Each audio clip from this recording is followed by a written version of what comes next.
बंगालच्या उपसागरात कमी दाबाचं क्षेत्र विकसित झालंय, तर आपल्या राज्यात काही ठिकाणी उष्ण लाट आणि काही ठिकाणी पाऊस होण्याची शक्यता आहे. नमस्कार, मी किरण वाघमोडे. तुम्ही पाहतात हवामान अंदाज आणि बातम्या फेसबुक पेज, युट्यूब चॅनल. पाहुयात 12 ते 15 मे दरम्यान राज्यातील हवामान कसे राहील. तर सर्वात प्रथम आजचं जर तापमान पाहिलं 11 तारखेचं, तर अंदाजाप्रमाणे तापमान वाढ झालेली आहे.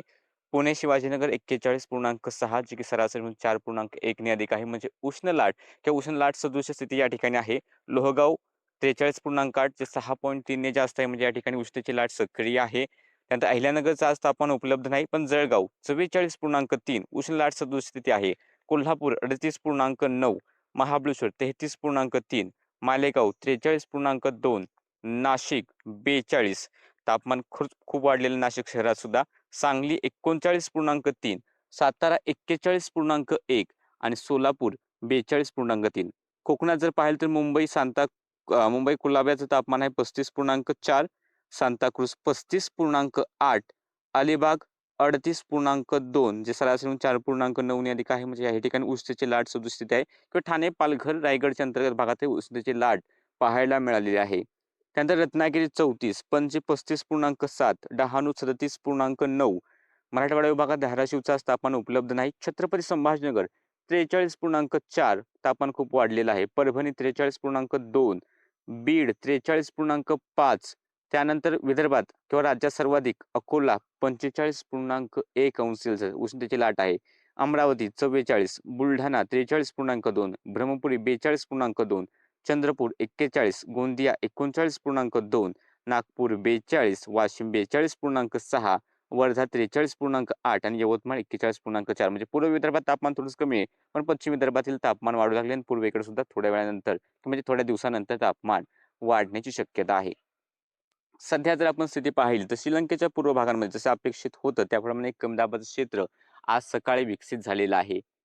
आणि हे कमी दाबाचं क्षेत्र अजून पुढील 48 तासात तीव्र होण्याची शक्यता आहे आणि हे उत्तरेकडे सरकत आहे.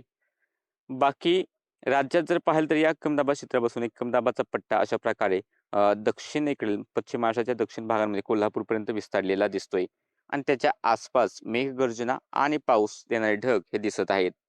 उत्तरेकडे पश्चिमी आवर्त आलाय, त्याच्यामुळे राजस्थानच्या काही भागांमध्ये धुळीची वादळ आणि हलका मध्यम पाऊस काही ठिकाणी ती स्थिती पंजाब हरियाणाकडे सुद्धा पाहायला मिळणार आहे त्या दिवसात.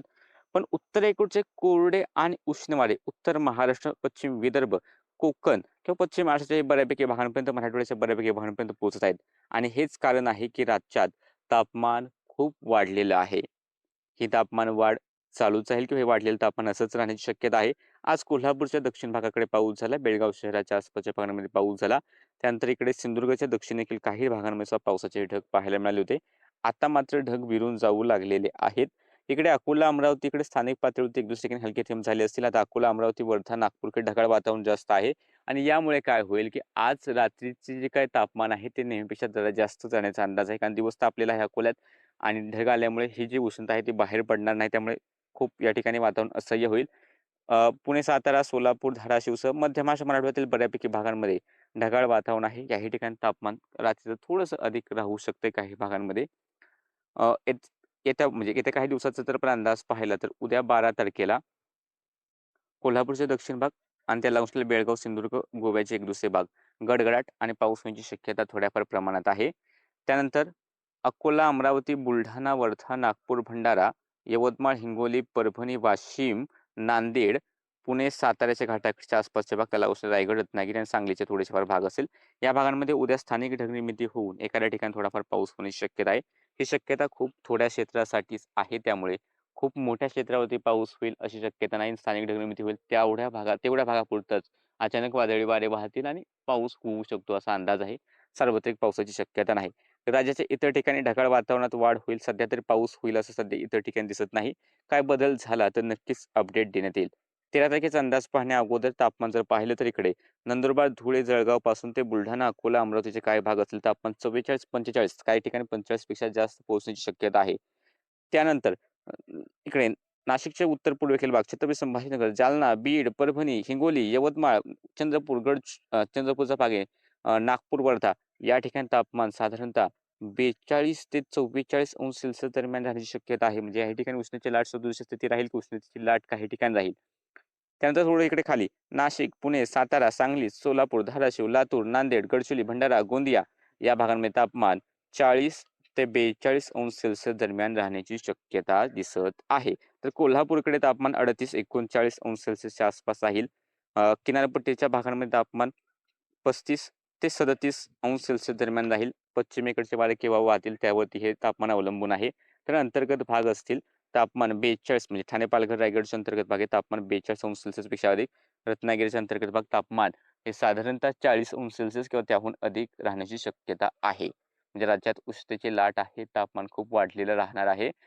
त्यानंतर जर आपण 13 तारखेचा अंदाज पाहिला, तर 13 तारखेला हे जे काही घाटाच्या आसपासचे भाग आहेत, पुणे, सातारा, सांगली, कोल्हापूर किंवा नाशिकच्या घाटाकडील भाग असेल, स्थानिक पातळीवर ढगनिर्मिती होऊन 13 आणि 14 तारखेला थोड्याफार प्रमाणात पावसासाठी वातावरण अनुकूल राहील.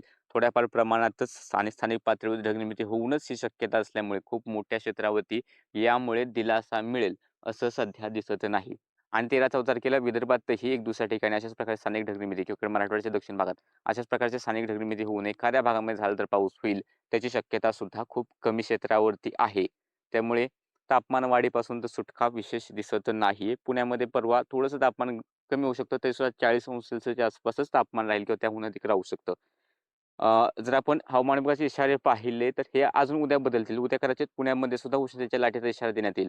सध्या जो इशारे देण्यात आलेले आहेत त्यानुसार नंदुरबार, धुळे, जळगाव, छत्रपती संभाजीनगर, जालना, नाशिक पूर्व आणि नाशिक घाटमाता या जिल्ह्यांमध्ये उष्णतेच्या लाटेचा येलो अलर्ट आहे. इतर जिल्ह्यांमध्ये इशारा नाही तरी सुद्धा उद्या अकोला, अमरावतीसाठी आणि पुण्यासाठी उष्णतेच्या लाटेचा इशारा येऊ शकतोय. बाकी त्यानंतर आपण 13 तारखेचा अंदाज पाहिला तर 13 तारखेला सुद्धा हवामान विभागाच्या अंदाजानुसार धुळे, नाशिक पूर्व, जळगाव, छत्रपती संभाजीनगर आणि जालना या जिल्ह्यांमध्ये उष्णतेच्या लाटेचा येलो अलर्ट देण्यात आला आहे. पण इतर ठिकाणी कुठेही पावसाचा इशारा नाही किंवा कुठलेही धोक्याचे इशारे अजून तरी दिलेले नाहीत. यामध्ये सुद्धा बदल होतील. 14 तारखेला पाहिलं तर अकोला आणि अमरावती या 2 जिल्ह्यांमध्ये उष्णतेच्या लाटेचा इशारा दिलाय. साधारणतः 14 तारखेपासून मध्य महाराष्ट्राच्या पश्चिम भागातील तापमान हळू-हळू कमी होईल. पण मराठवाड्यात तापमान थोडंसं अधिक राहीलच आणि विदर्भात तापमान हे साधारणतः 45 अंश सेल्सिअस किंवा त्याहून अधिक जाण्याची शक्यता आहे. इतर ठिकाणी सध्या तरी हवामान पण इशारे दिले नाहीत आणि 15 तारखेला अकोला, अमरावती आणि नागपूर या जिल्ह्यांमध्ये हवामान विभागाने उष्णतेच्या लाटेचा इशारा दिलेला आहे. बाकी इतर ठिकाणी अजूनही इशारे देण्यात आलेले नाहीत.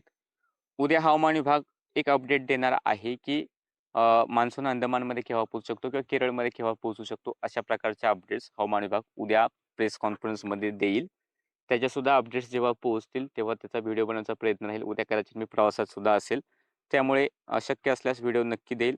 सध्याच्या अपडेटमध्ये इतकंच. Facebook पेजवर पाहत असाल तर Facebook पेजला फॉलो करा. YouTube चॅनलमध्ये पाहत असाल तर YouTube चॅनलला सबस्क्राईब करा.